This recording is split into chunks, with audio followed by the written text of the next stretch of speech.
Olá, muito boa tarde. No Sem Censura de hoje, nós vamos falar das novidades no combate à AIDS, nós vamos falar também da história da eletricidade, de música e de teatro. Aqui no estúdio, nossos convidados são Brenda Hoagland, falei certo? Falou. Mais ou menos, né? Falou que é certíssimo. infectologista da Fiocruz e coordena no Brasil o estudo mundial que vai testar um novo anticorpo contra o HIV. Prazer em tê-la aqui. Obrigada. Nós estamos com Lígia Cabral, que é historiadora. Ela é chefe da Coordenadoria de Pesquisa da Memória da Eletricidade e ela é responsável editorial pelo livro Energia Elétrica e Urbanização na cidade do Rio de Janeiro. Enorme prazer em tê-la aqui, Lígia. Obrigada, o prazer é meu. A gente vai explicar para vocês o que é a memória da eletricidade, é muito interessante. O Ricardo Monastero é ator e estreia hoje no Centro Cultural Banco do Brasil, aqui no Rio, a peça sobre ratos e homens, que é de John Steinbeck, e que fica em cartaz até dia 30 de abril. Você vai ter que sair mais cedo? No limite, assim, bem em cima. Ok. Mafalda Minozzi é considerada a embaixadora, a embaixatriz da música italiana no Brasil. Ela está se apresentando nesse final de semana no Beco das Garrafas, no show Canta Mafalda. Você vai cantar um pouquinho pra gente. Promessa. Promessa. Maravilha, maravilha.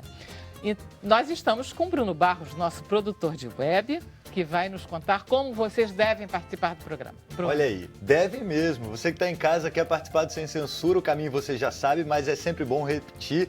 Internet, rede social, hashtag Sem Censura, manda que eu vejo aqui, passo para todo mundo. Maravilha. Vamos começar com você, Brenda, que é o assunto mais leve. Leve.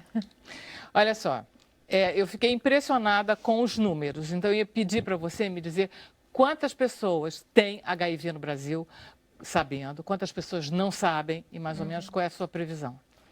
Bom, então, os dados que a gente tem são de 2015, né? Temos mais de 700 mil pessoas sabendo que tem HIV. A gente não sabe quantas ainda não sabem, mas o maior impacto da epidemia no Brasil, além desse número estar se sustentando ao longo da epidemia, esses 700 mil casos não se modificaram, principalmente no Brasil, e inclusive a gente teve um aumento da epidemia, principalmente na população jovem, de 3 a 19 anos, esse aumento foi 3 vezes mais, 19 a 24 anos, 2 vezes mais, 44 mil casos novos nessa faixa etária. O que está acontecendo com os jovens? Então, existem várias hipóteses, mas principalmente o HIV é uma infecção que hoje tem tratamento e tem controle, então a gente não assiste. Quem não assistiu a epidemia há 30 anos atrás... Quem não perdeu seus amigos... Quem não perdeu seus amigos, seus ídolos, né? Seus ídolos, Quem não perdeu isso não consegue ver na outra pessoa que tem infecção e hoje está em tratamento uma condição ruim.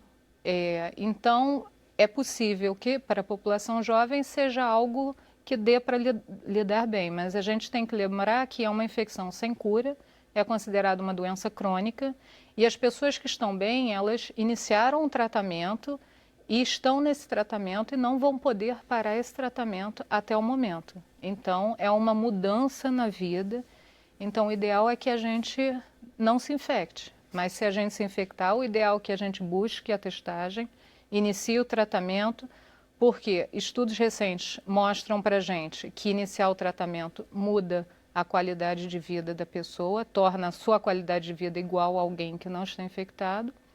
E o tratamento eficaz é também um instrumento de prevenção, porque quando eu tenho HIV, me trato e o meu vírus está controlado, eu reduzo a transmissão em 96% para uma pessoa que não tem HIV. Então, descobrir que tem e tratar é bom para você mesmo e para o outro. Inclusive, a gente sabe que não se deve nunca parar de usar camisinha, todos os métodos preventivos, né? Quer dizer, mesmo com a doença sob controle, etc. É isso também? Então, a camisinha, eu tenho um amigo psicólogo que foi o aconselhador de HIV desde o início da epidemia, né? Ele gosta de dar um termo do imperialismo do látex, né? Porque as pessoas têm muito medo de dizer que tem outro método de prevenção. Tá. A camisinha é eficaz, é um método maravilhoso porque não previne só o HIV, previne as outras doenças sexualmente transmissíveis, previne a gravidez. Mas o que acontece com o preservativo é que, na maioria dos estudos, as pessoas conseguem usar 60% das vezes nas suas relações. Então, existe 40% que está descoberto. Como qualquer situação de prevenção ou de tratamento, eu só vou ter sucesso se eu tenho uma boa adesão. Então, se eu tenho uma ótima adesão ao preservativo, eu não preciso de nenhum outro método. Quando a gente vem falar em prevenção, a gente cada vez mais fala em prevenção combinada, que é a camisinha associada a um segundo, a um terceiro método, que pode ser um método comportamental, que pode ser uma nova tecnologia que envolve medicamentos e que pode ser a proposta que eu estou trazendo para falar aqui para vocês hoje, que são os anticorpos. Não, estou muito interessada, mas espera aí que a gente tem que fazer todo esse prolegômenos aqui para a gente lembrar. Quando você fala de terapias comportamentais, o que isso quer dizer? Você mudar a sua vida sexual? Então, quando uma pessoa entra, por exemplo, num projeto que envolve prevenção, ela vai receber informações sobre como reduzir os seus riscos, né? E a gente fala de redução de danos. Então, não é deixar de ter um relacionamento, mas entender quais práticas sexuais trazem mais risco para mim ou não. Então, isso é comportamental, é eu saber que em determinadas práticas sexuais, talvez de maneira alguma eu possa abrir mão do preservativo. Em outras, eu posso gerenciar esse meu risco. Outros métodos são eu saber a sorologia do meu parceiro e ele saber a minha, porque se um de nós somos positivos, iniciar o tratamento imediatamente, porque com o tratamento eu diminuo a infecção em 96%, então é quase uma camisinha, mas estamos falando de HIV, por isso que não dá para substituir a camisinha, porque a camisinha estão as outras DSTs, e a gente já tem no SUS o que a gente chama de profilaxia pós-exposição. Essa que eu queria que você falasse. Que é a PEP. A PEP já está disponível no Brasil desde 2007, porém a divulgação não é adequada. Então, é aquela situação em que você identificou um risco sexual, não é violência sexual, não é acidente com material biológico, é uma relação sexual consentida em que, por alguma razão, você identificou uma exposição, não usei a camisinha rompeu, você tem até 3 dias para procurar um serviço de saúde, contar a sua exposição e receber o medicamento, que são os medicamentos contra o HIV. Você nem faz teste nem nada? Faz o teste. Faz teste. Normalmente, os centros que oferecem PEP fazem o teste rápido, mas não é mandatório ter o teste, o resultado na mão para iniciar a profilaxia. A profilaxia é considerada uma urgência. Então, o ideal é que, se o teste só vai ficar pronto amanhã, você vai começar a profilaxia e vai ver o seu resultado amanhã, porque quanto mais curto eu inicio os medicamentos, maior a chance de eu reduzir que eu venha a ser infectado pelo HIV. Então tá, vamos para o seu estudo. É verdade que existem populações que têm uma resistência, eu quero chegar no anticorpo, tem uma resistência natural, foi identificado pessoas com resistência, é isso a base do estudo? Então, exatamente isso. Existem pessoas que podem se infectar pelo HIV, no entanto, o próprio organismo controla essa multiplicação. Não quer dizer que ela não tem HIV, não quer dizer que ela não precise de acompanhamento. No entanto, ela não precisa do remédio no momento inicial para manter o seu vírus sob controle. Ela não desenvolve nenhum sintoma? Ela não desenvolve sintomas nem multiplica o vírus no sangue, e não como contagia? Nas outras pessoas. Como ela tem uma carga viral, que a gente diz indetectável, a chance de transmissão para outra pessoa é menor. Não quer dizer que não existe. Esse risco é de 3%, tanto que as pessoas em tratamento, como essas que são chamadas de progressores lentos. Então, essas pessoas, ao longo dos anos, vêm sendo estudadas para entender o que elas têm de diferente nas outras. E aí é que foi identificado que elas têm anticorpos do tipo neutralizantes, que são capazes de neutralizar o HIV e impedir essa multiplicação. É uma célula? O que é? Então, os anticorpos são defesas naturais nossas, são células de defesa, eles são de diferentes tipos e esses neutralizantes estão mais presentes nessas pessoas que controlam a infecção e baseado nisso foi feito um anticorpo em laboratório com as características desse anticorpo neutralizante. Isso é uma coisa muito importante, porque quando a gente fala assim, pode gerar dúvida. Então eu vou pegar uma célula infectada pelo HIV e vou dar para outra pessoa? De maneira nenhuma, é totalmente feito em laboratório e esse risco não existe. Não é uma vacina, na verdade. Não é uma vacina, porque esse estudo é um estudo de prevenção. Então, uma vacina nos dá imunidade a longo prazo. Nessa questão dos anticorpos, essa imunidade que nos daria seria por 2 meses.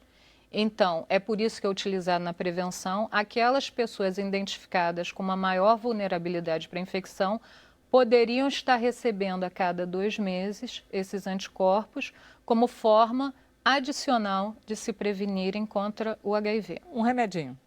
Existe já um remédio que é o PrEP, e é um remédio é um comprimido, é um antirretroviral, Truvada. A PrEP já é utilizada nos Estados Unidos, já é aprovada pelo FDA.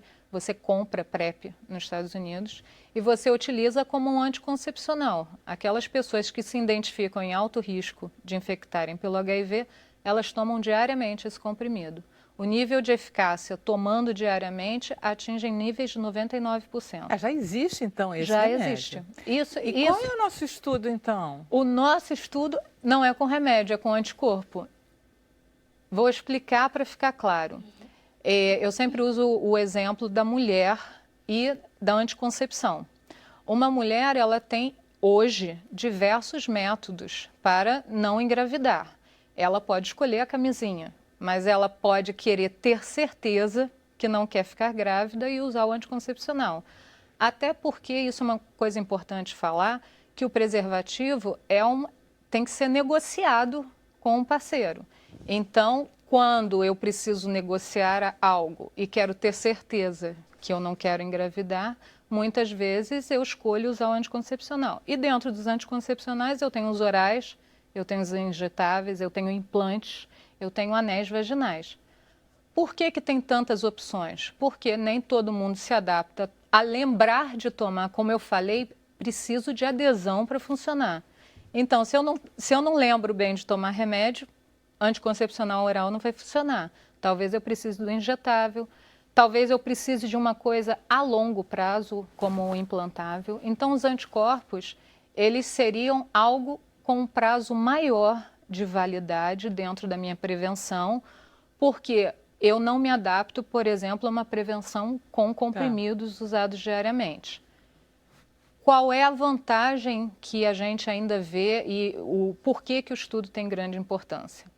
Porque anticorpos são a base de algumas vacinas hoje para algumas doenças. Então, a gente sabe que se esse estudo for eficaz na prevenção, eles serão dados importantes para o desenvolvimento, aí sim, de uma vacina que pode ser eficaz para proteger a pessoa a longo prazo. Então, só que são passos, né, que a gente dá. Então, a gente vai começar com o estudo de prevenção. Ele sendo eficaz, será uma nova forma de se prevenir, mas eu terei que tomar a cada 2 meses, claro, provavelmente. Mas os dados desse estudo vão me dizer como o anticorpo funciona, porque se esse anticorpo funcionar, muitas das vacinas, por exemplo, a gente está numa época de febre amarela. A vacina de febre amarela é vírus atenuado, isso, não é um vírus tem até morto. Risco, né? Ele veio aqui e ele conversou. Então, é um vírus atenuado. Então, vamos pensar se a gente fizesse um estudo de vacina com o vírus atenuado do HIV. Tá louco. Ninguém vai querer. Ninguém quer e também tem um risco potencial muito grande. Se eu consigo desenvolver uma prevenção com anticorpos, isso é um passo para desenvolver uma vacina com anticorpos que não tem o menor contato com o vírus, porque são anticorpos totalmente desenvolvidos em laboratório. Maravilha, Brenda. E essa que é a grande importância desse estudo. Vamos conversar com o Ricardo agora, mas os nossos telespectadores vão certamente se manifestar e a gente volta nesse assunto. Obrigada. Tá? Ricardo, vamos lá. John Steinbeck, Nossa, poderoso, né? Conta para mim qual é o espetáculo, a história, tudo. A gente está estreando no Rio de Janeiro, ainda inédito aqui, então chegando... Vocês já estrearam, vocês já estão com esse espetáculo. Estreamos ontem um espetáculo para convidados, meio pré-estreia, e hoje é a estreia mesmo, às 19h.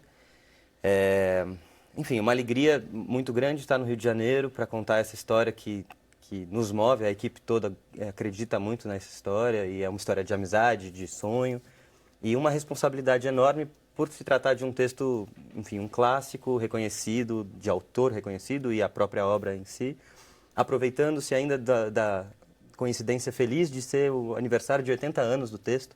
Isso. Então, enfim, um monte de coisas boas que trazem a gente aqui para fazer essa temporada. Vocês são de onde? O grupo todo não é daqui? É de São Paulo, na verdade faz parte também da história da construção do espetáculo, mas éramos dois amigos conversando. Pode contar.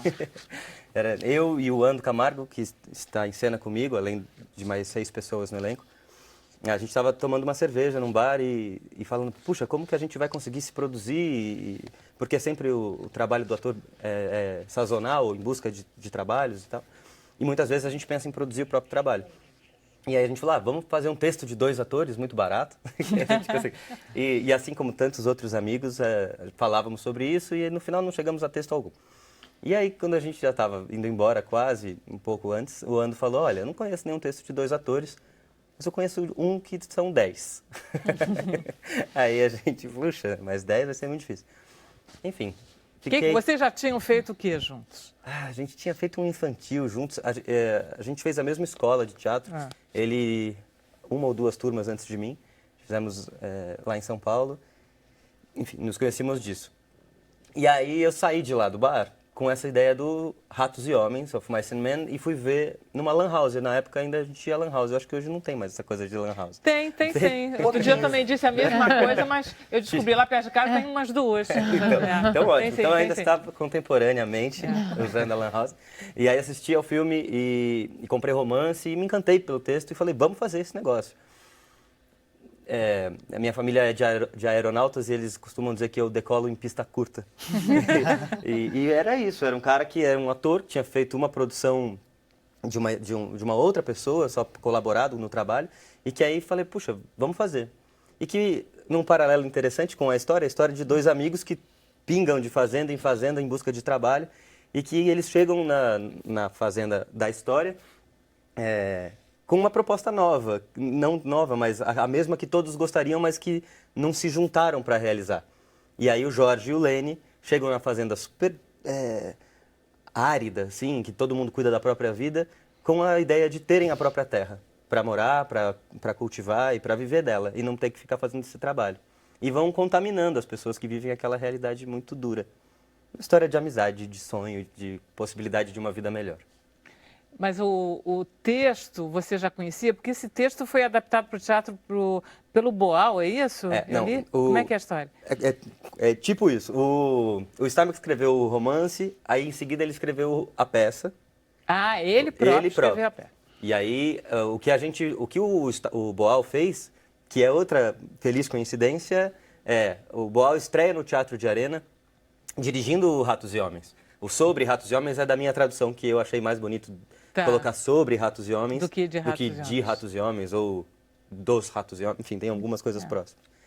E aí eles fizeram no Arena, mas numa época do início do Teatro de Arena, em que o Milton Gonçalves começava no teatro, o Boal era a primeira direção dele, e o Guarnieri, que fazia o Jorge, foi indicado a ator, ou ganhou, eu acho, o APCA de ator revelação, também com 30 anos. Então essas coincidências que fizeram a nossa trajetória. Isso em 1957 também, uma coisa assim, quer dizer, ainda tem essa data também, não é isso? Exatamente. Tem o VT, a gente pode dar uma olhadinha? Por favor. Vamos lá? Emília. Lene, pelo amor de Deus, não bebe tanto. Lene, me escuta, você vai ficar passando mal que nem ontem à noite. Não, tá ótimo, Jorge, toma um pouco também. Eu não sei se essa água é boa, parece meio espumosa. Não, olha, Jorge, faz ondinha com o meu dedo, olha, faz ondinha, olha as ondinhas. O gosto tá bom, mas não é água corrente. Não pode beber água parada, Lene. É capaz de beber até água da sarjeta quando tá com sede. Um circo! A gente não tem que perguntar pra mim se a gente pode ou não. É só ir! E pronto! A gente dá milho pra galinha, a gente ordenha a vaca e partimos pra cidade. Eu que vou cuidar dos coelhos, né, Jorge? Você prometeu. E quando que a gente vai fazer isso, Jorge? Em 1 mês, Lene. 1 mês. 1 mês? 1 mês, nem mais nem menos. Eu vou ceder pros velhos donos do lugar. Vou dizer que a gente vai comprar. E o que a gente já manda 1000 de final. Manda 1000. E eles têm lá um fogão bom pra gente. Tem um fogão ótimo, queima carvão, queima lenha. Eita! Aí eu vou levar meu cachorrinho, eu aposto que ele vai adorar lá, eu aposto tanto. Muito bom, muito bom. Bom, eu quero só dizer que nesse vídeo que vocês viram, é o Luiz Serra quem está fazendo, que é um ator maravilhoso e que escolheu, enfim, no nosso trabalho, né? Foi chamado para fazer uma série e aí teve que sair do espetáculo para fazer a série. E é assim a nossa vida. A vida é dura. Não, Mas- e é isso, foi bom para ele aquela época e também bom para outro ator que entra para fazer essa peça. Faz parte do Então, a comum. gente volta conversando com Claro. você ainda mais um pouquinho. Vamos para o intervalo? Na volta, a gente continua todo mundo junto aqui. Sem Censura volta já já.